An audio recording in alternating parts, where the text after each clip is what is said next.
Hi, Abby. I am so pleased to meet you. John referred me to you, and I just wanted to talk to you about, making you just feel better and really just love yourself more than anyone else would or even would understand. And this is so key. I think a lot of this you probably already know, but I just want to make sure that I reach out to you and make sure that you understand you are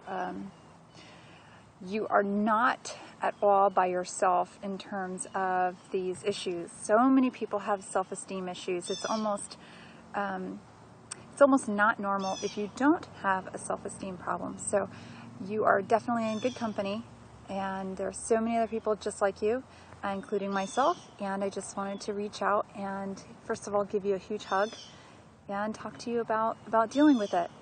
So here are some of the things that I have learned, and this is something that can happen to anybody. It really doesn't matter if you're thick or thin or tall or short. Everybody has a self-esteem issue that they have, and this can stem from so many things. Really, everyone's an individual when it comes to where it comes from, but in the end, we all have the same problem, and it really affects everything that we do in our life. First of all, I want to note that no one else can fill the void. They really can't.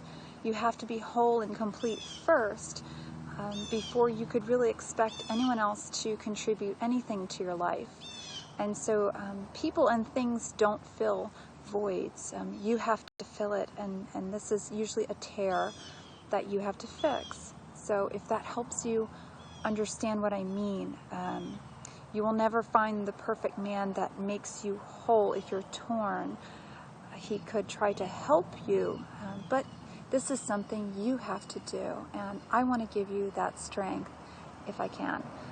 So let's start. We have two topics here. We have the brain and we have the body. So let's start from the top. Let's start with the brain.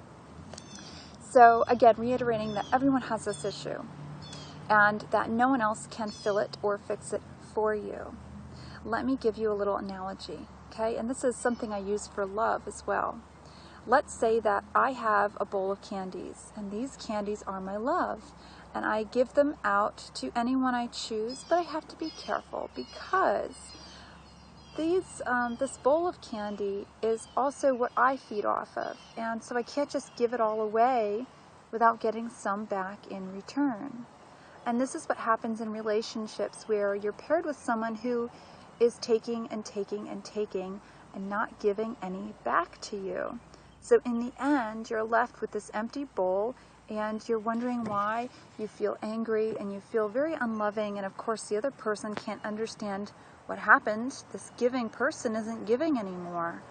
So I want you to understand that there is a limit to how much everyone can give. And if you don't already have a full bowl of candies, you're already at a loss. And so this is why being in a relationship would actually be worse, because now you're going to be giving away more of your love than you actually have, even for yourself. So with that analogy, we'll go forward. So first of all, self-confidence is very sexy, and this is true for men and for women. And a great thing to think about is when you think about like what's sexy. Most people can come up with physical appearances, but let's say that physically attractive person is insecure, they're spineless. You're really not that attracted to them anymore. They almost seem like there's something wrong, maybe they're needy, and it just becomes unattractive. So despite the outer appearance, the self-confidence is a big problem. And on the turnaround, there are plenty of people who aren't necessarily attractive, but when they walk in a room, they command an audience, and they are not stuck up, they are not full of themselves, but they are confident. They know who they are and where they're going, and that's sexy. So I want you to have that. And once you have it, you'll be undeniable. People love that, both sides. I know women, we love seeing strong women, and we love strong men, you know, talking about emotions. We don't like to see weak people, because weak people make ourselves feel weak. It makes us kind of introvert on ourselves, so we don't like to see it. So think about that. You know, your confidence is your sexiness. So without it, there's really no point in focusing on the body if you're not going to get that. You'll just be a pretty girl who's insecure, and there are too many of those already. Okay, so next, I want you to love yourself. I want you to really, really love you. You don't have to love your physical appearance necessarily. I want you to love your spirit. I want you to love your mind. I want you to love who you are. Sometimes we don't know who that person is. What I would do is I would sit in front of a mirror, and this is a practice that you do for modeling and for photography. You sit in front of a mirror and you talk to yourself. And you ask yourself some tough ass questions. And you try to figure out who you are. And you try to figure out what you like. And you pretend you just don't know this person. So you start to progress, and you talk about things you like. And so you start to get into a friendship with this other person in the mirror. And you start to feel a warmth. You start to really like this person because you understand them. They've just told you their fears and their loves. And even though it's just you, I need you to love you before anyone else can. To boot, you are going to write down on little sticky notes or whatever you have all of the things you are so proud of. Things that you've done, things that you like, and they could be anything. It could be something as small as, I like my lashes. I think they're long and so pretty, and I love them. I put mascara on every day because I think they're so great, and I always get compliments. It doesn't matter what it is. It can be anything. It could even be something non-physical, where it could be, I'm a very giving person. I volunteer my time. I would give anything to someone that I thought was deserving of it. So I'm a good person. Things like that. Write them down and put them everywhere you're going to be on a daily basis. Example, put them on your bathroom mirror. Put them in your makeup compact. Put them everywhere. Put them in places where you're going to find them. You can even put them in your desk drawer. So when you go to work, you open the drawer and there's this nice little note from yourself to yourself saying how awesome you are. And it really helps. And it's going to show, because when you start to love yourself and you feel good about yourself, you're just beaming. It just comes out. And then people see that, and they see the confidence, and they get excited. I have ants crawling on me. I think it's being nice, so I'm just not going to move. Sorry for the distraction. So anyway, it's going to show. People may not know what happened to you, what's changed. I know with me, they would say things that were completely off the mark because they didn't know what to say. They would say, "Did you get your hair cut? Something's different." They may not be able to guess it, but it's so not only visual, but it's felt. People feel it. When you walk into a room, you already know if you're accepted or not. Everybody does it. We all have an aura that surrounds us. And this energy that's coming off of us can be negative or positive. It's often a mix of the two. Some people are really positive, and I happen to be one of those people. So I'm easily approachable, but that's because I'm putting it off. I'm sending out the message, hey, you can talk to me, I'm cool. And there are some people who are very negative, where you just look at them and you're like, I don't think I can even talk to this person. I'm not going to bother. They could be the nicest person in the world, but because they're putting off that energy, you're just not going to trust it. So you have to be conscious of what you are putting off, what your aura is emitting. People pick up on it and they know. And this is a big part of insecurities. They know when you're insecure, and they know when you're confident. You can't really fake it. You can't. So it's important you understand that.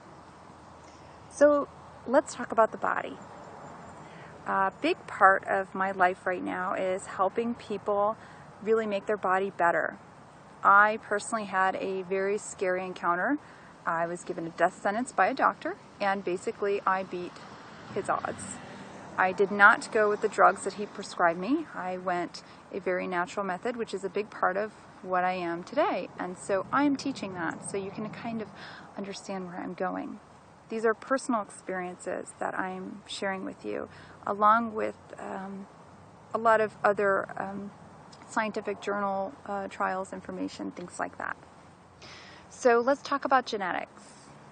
I was told that my problem was genetic, and therefore there was nothing I could do about it except take a drug for the rest of my life until I die from it, which would have happened. It's the same problem with my grandfather and my father, and now it was happening to me. And it was very scary. But I will tell you this, and this is known in the medical field, not something of my own design, if you'll trust that. Only 3% of gene expression actually happens through pure genetics. The rest is diet. Your diet affects everything about how your body works. It affects your hormones, your lymph nodes, how they produce the hormones, how much hormone. Hormones are so powerful. If they're out of balance, everything is just out of whack. So you can start to understand why diet is so huge. In fact, diet is even more important than exercise. I can't remember the exact numbers, but it was something more like 80% is diet, another small percent is exercise, and then the other small part was genetics. But I remember the genetics number was skewed from what I saw from medical journals. So I can't remember exactly how it played out. But the point is, diet is massive. It is huge. If you ignore it, you will not see the end of the problems. You just won't. Not only that, when you change your diet, you just feel so much better. And this is a part of your body working the way it should. You're supposed to feel good. You're supposed to love yourself. These are natural chemicals that your body is putting off. These are reward systems. These are natural. And every part of what you are, to not have them is unnatural. And there's something really wrong going on, and no drug can do it for you. I'm not saying you need to quit your medication right now. I want you to understand that there is so much more to this than your dependence on someone else's patent. I want you first to learn to love yourself.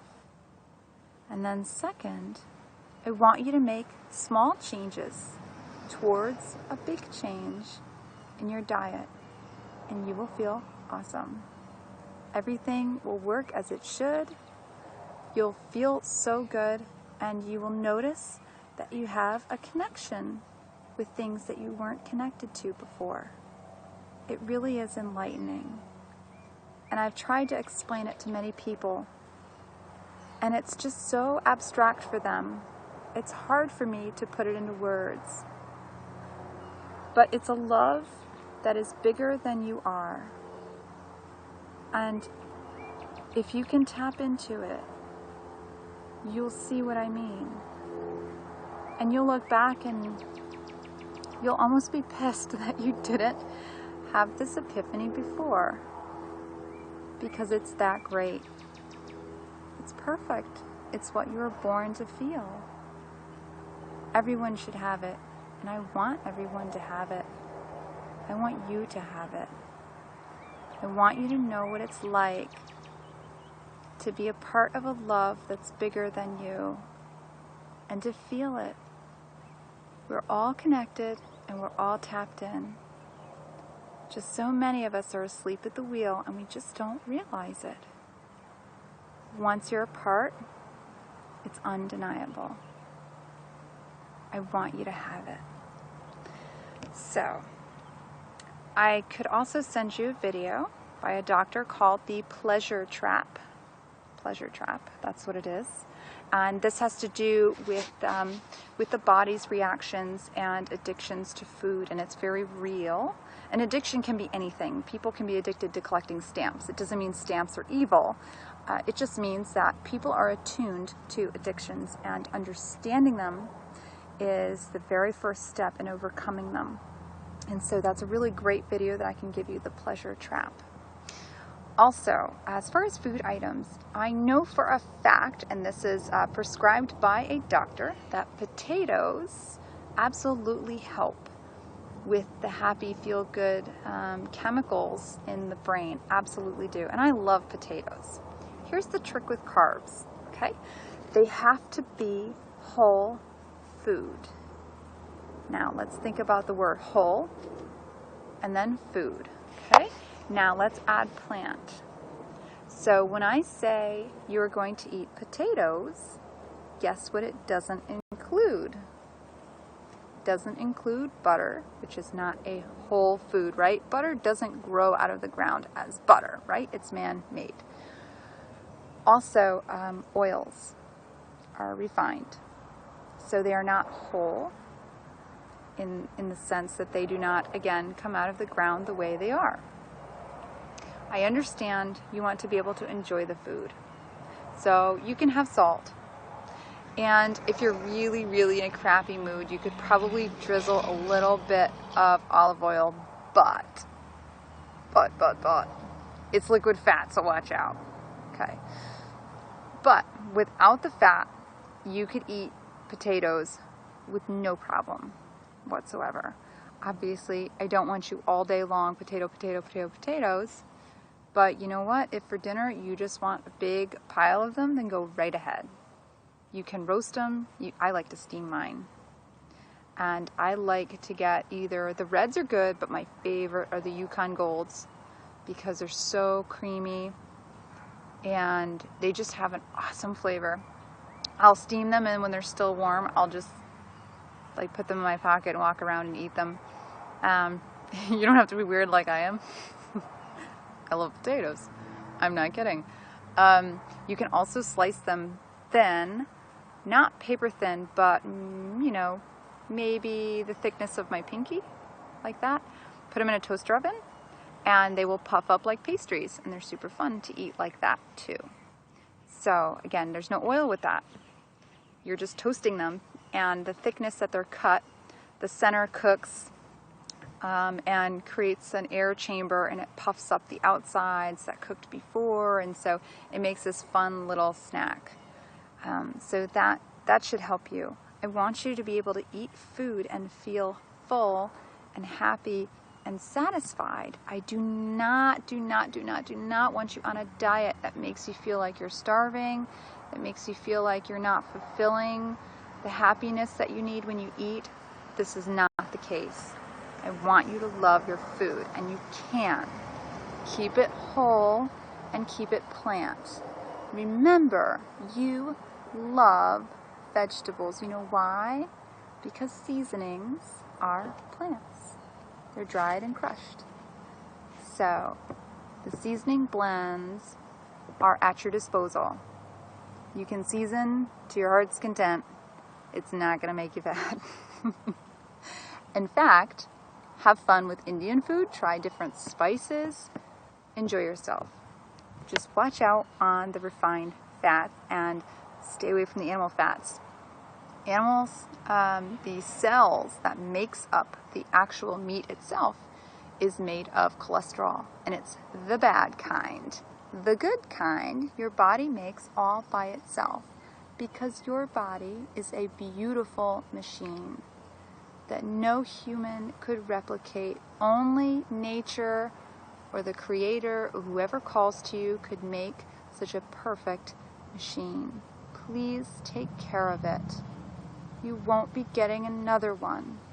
And when you get parts for it, they're always used, and there's always a waiting list, and they're not cheap. So, take care of yourself. Love yourself. I'm here. John's here. There are so many people here for you. You just have to ask. That's it. And we're here.